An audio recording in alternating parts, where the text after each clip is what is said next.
ხატავ იქ, სადაც მაშინ ჩემი ემოციები და ჩემი ტვინი რაც ხდება ჩემს გარშემო, ძირითადად იქიდან მოდის ხოლმე. ჩემ შემთხვევაში ესე არის, რომ თქვა სადღაც გადავბარგდები რომელიღაც ქვეყანაში, იქ რაღაც ურთიერთობები, რაღაც ყველაფერი მოდის იმ მომენტიდან და იმ დროიდან.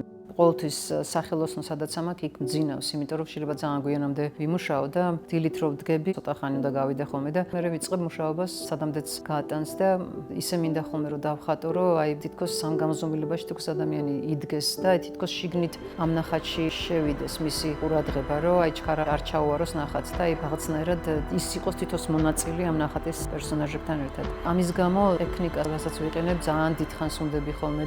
ნახატში ძალიან დიდ დროს კარგავ ხოლმე სახის გამომეტყველებაში, რომ მაყურებელი დაფიქრდეს სხვადასხვა მიმართულებით.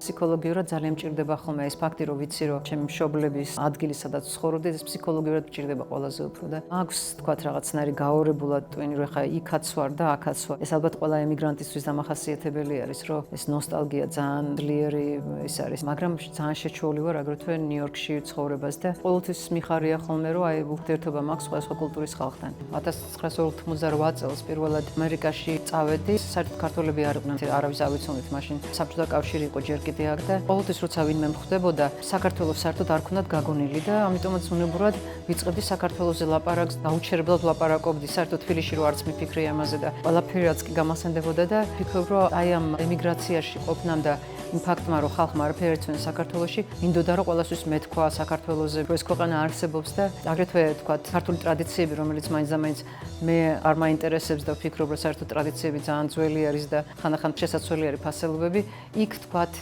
უფრო სხვანაირი სიამაყით ყვები ხოლმე.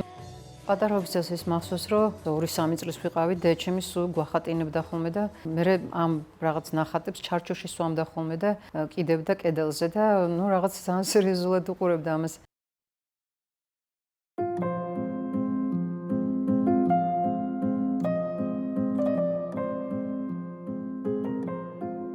აქ იყო 11 კორპუსი სტუდენტებისთვის აშენებული საბჭოთა კავშირის დროს და აი ზუსტად აქ სადაც ეკლესია არის, აქ იყო მე-9 კორპუსი, სადაც ჩვენ ცხოვრობდით. აქ ყოველთვის რო გავივლის, მახსენდება ხოლმე ჩემი ბავშვობის, აქ თამაშობდით ეზოში. აქედან ტროლეიბუსებით მივდიოდით პირველ სკოლაში, სადაც სწავლობდი. რაღაც მინდა რომ ეს შენობები დარჩეს, რაღაც თითქოს ესეთი რაღაც ისტორიული შემასავით არის, თითქოს მუზეუმივით. საბჭოთა კავშირის სტუდქალაქი. ეს რაღაცა უკავშირდები ამ ჩემს წარსულს და არც ვიცი რა ქვია ამ ემოციას რა. რაც ნოსტალგია არის საშსაოცარი რაც. ყოველ შემთხვევაში ეს ქუჩები მახსენებს დედაჩემს და მამაჩემს რაღაც. ეს მანქანა აშკარად აი მაგდროინდელი არის, წარმოუდგენელია. პირველ სკოლასთან წავედით. მე და ჩემი ძმა ერთად შეგვიყვანეს, მე 5 წელს ვიყავი, სკოლაში ადრე შემიყვანეს, იმიტომ რომ დედაჩემს უნდოდა რომ ერთად ყოფილიყავით, გოჩა იყო 6 წლის, მე 5 წლის და ყველაზე პატარა ვიყავი კლასში. დაუმორჩილებელი ბავშვი ვიყავი. კარგად ვსწავლობდი, 5-ოსანი ვიყავი და რატომაც მე მგონი ამიტომ ძალიან ბევრს ვბედავდი, რასაც მინდა მას ვაკეთებდი, დედაჩემს ყველაფერზე სულ ვეჯიუტებოდი.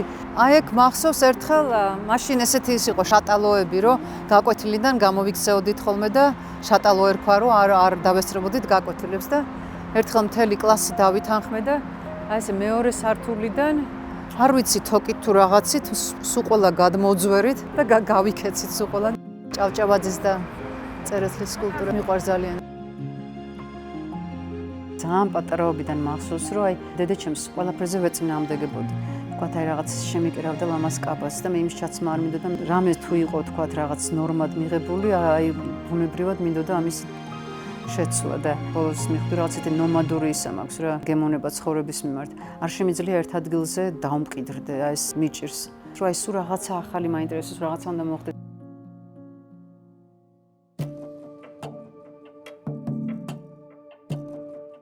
ახლა გაჩვენებთ ჩემს სკოლის დროს დახატული პირველი ზეთის ნახატები და მე აკადემიის დროს ნახატები. მე მოფენილი მაქვს ამ სახში კიდაკეთ.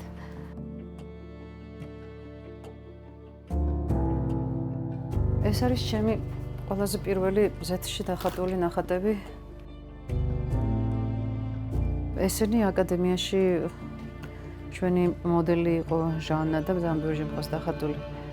ესეც აკადემიაში მოდელი იყო.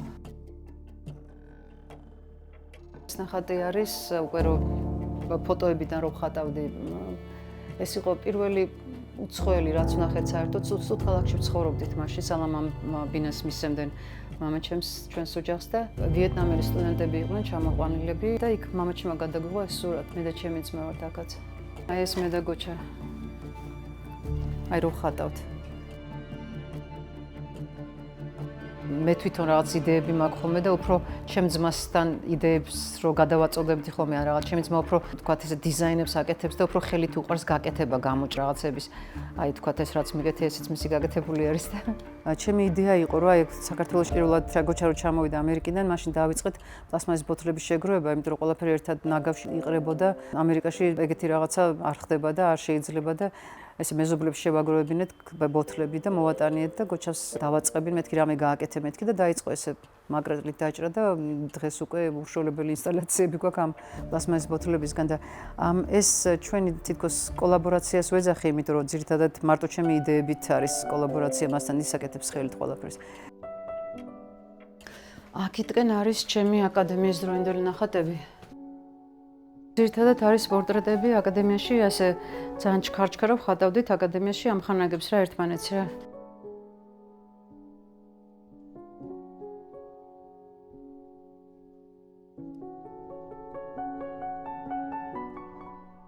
და ესენი არის მახალქალაქში დახატული ნახატები. ეს ნახატები მახსენებს იმ დროებს და ძალიან რაღაც მასავით არის ჩემი მოგონებები. სკოლა დავამთავრე, 16 წლის ვიყავი, პირველი სკოლა თავაბარე აკადემიაში იმ წელიწადს და ჯერ ჩავაბარე მოდელირებაზე და მე შემდეგ წელს სასწრაფოდ გადავაყვანიე დედაჩემს და მამჩემს ვეხუცებოდი, იმიტომ რომ ეს რატომღაც არ მაინტერესებდა მოდელირება და გადავედი ფერწერაზე.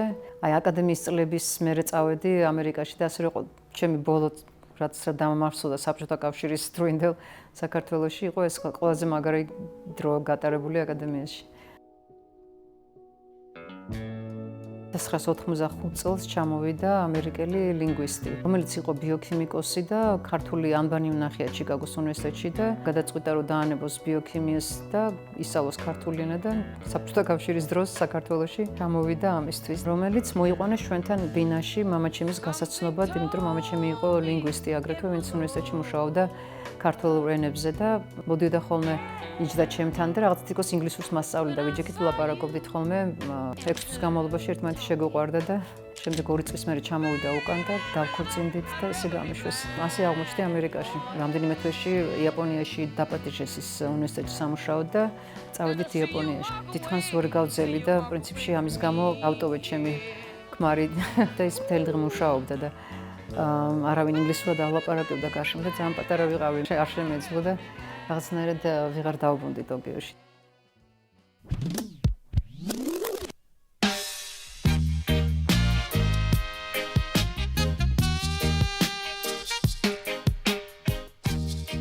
ამერიკაში რო დავიწყე ხატვა, ეს რაღაც ადამიანები, რომლებიც ცხოვრებაში არ მყავდა, თქვათ, ჩვენ მაინც საქართველოსდან ბევრ ეთნიკურ ჯგუფს მაინც გარდა საბჭოთა კავშირისა მაინც არ ქონდა შეხება და პირველად აღმოვაჩინე ეს რეგე ბარებში დავიწყე სიარული, სადაც ჯამაიკელების ბარები იყო და იქ ძალიან შემიყვარდნენ ეს ჯამაიკელები, მათი იუმორის ზნობა, მათთან ურთიერთობა რაღაც ძალიან ჩემთვის ისეთი ძალიან ბუნებრივად და კარგად ზნობდი თავს და რაღაც პერიოდში მე უკვე დავიწყე ჯამაიკელების ხატვა, რომელიც წარმოუდგენელი იყო ამერიკაში მეუბნებოდნენ რომ აი რატო ხატავ ჯამაიკელებს, ახალი რელიგია მოიგონეს რასტაფარიელებმა და თავის თმები გაიზარდეს და მარიხუანას ეწევიან და ამერიკაში ეს მაგ დროს ჯერ კიდე ითვლებოდა კრიმინალად მარიხუანას მოწევა, მარიხუანას გაყიდვა და ამიტომ მე კიდე ძალიან მომეწონა რასტაფარიელები იმის გამო რომ ესენი არიან ნამდვილი ვეგანები არიან, არასო ეს ცხოველს არ შეჭამენ. არიან ძალიან აი რაღაც ჩემთვის ესეთი წმინდანი ადამიანებს რასაც ვეძახი ხოლმე ყველაზე უფრო ამიტომ ჩემთვის ძალიან საინტერესოა და მინდოდა ამ ადამიანებს დახატვა ისე რომ მათი გამომეტყველებით მიმეზიდა ადამიანების ყურადღება და ზუსტად ესეც მოხდა პრინციპში. აი ის ადამიანებიც მეუბნებოდნენ რომ შენს ნახატებითო მათ სულში ჩაგვახედეო. რამდენიმე ნახატში დავხატე ჩემი ყოფილი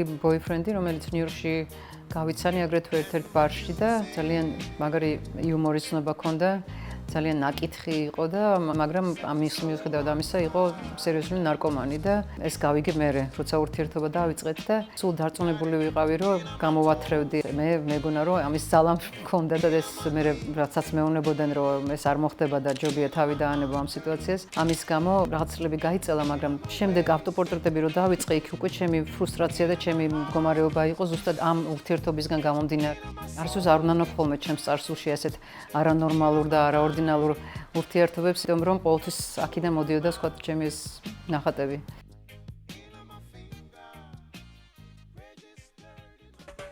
ეს ჩემი ნახატები რო იყიდა ჯანიცოს პერონემ, ის ფაქტი რომ მის კოლექციაში იყო ძალიან კმაყოფილი ვიყავი, იმიტომ რომ ამ კაცს რაღაც ძალიან განსაკუთრებული გემოვნება აქვს და ძალიან სერიოზული კოლექცია.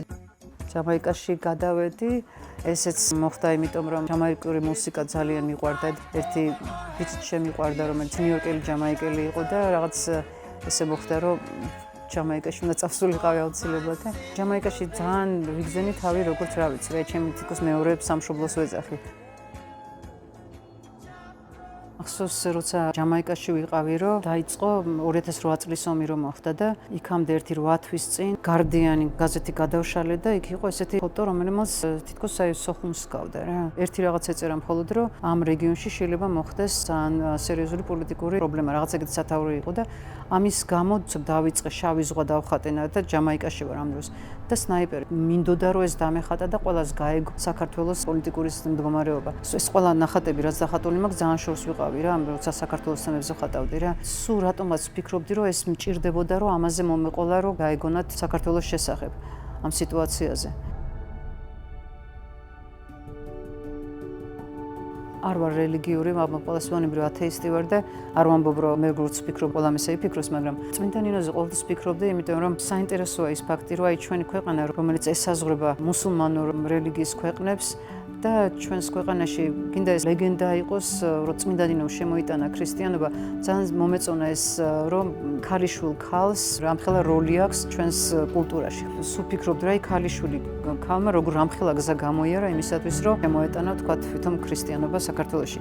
ის ფაქტი, რომ ამ ჩვენს ქვეყანაში ესე დამკვიდრდა, ეს იყო ჩემთვის საინტერესო. ესეთი არის თითქოს აი წმინდა ნინო დგას და ის იყო, რომ აი ბოლოს არ მინდოდა, რომ ამ ახალგაზრდა გოგოსთვის რაღაც ჩამეცვა და დამეხურა და რაღაც ესეთი რელიგიური სახე მინდოდა ყველას დაენახა მისი აი ეს ახალგაზრდა სახე, რომლითაც სულ პირველად თითქოს ამ ჯვარს რომ თავის ნაწნავით რომ უნდა გააკეთოს და უნდა გაიაროს ეს რაღაცა გზა, რომელსაც შეიძლება ვერ გადარჩეს, ხო?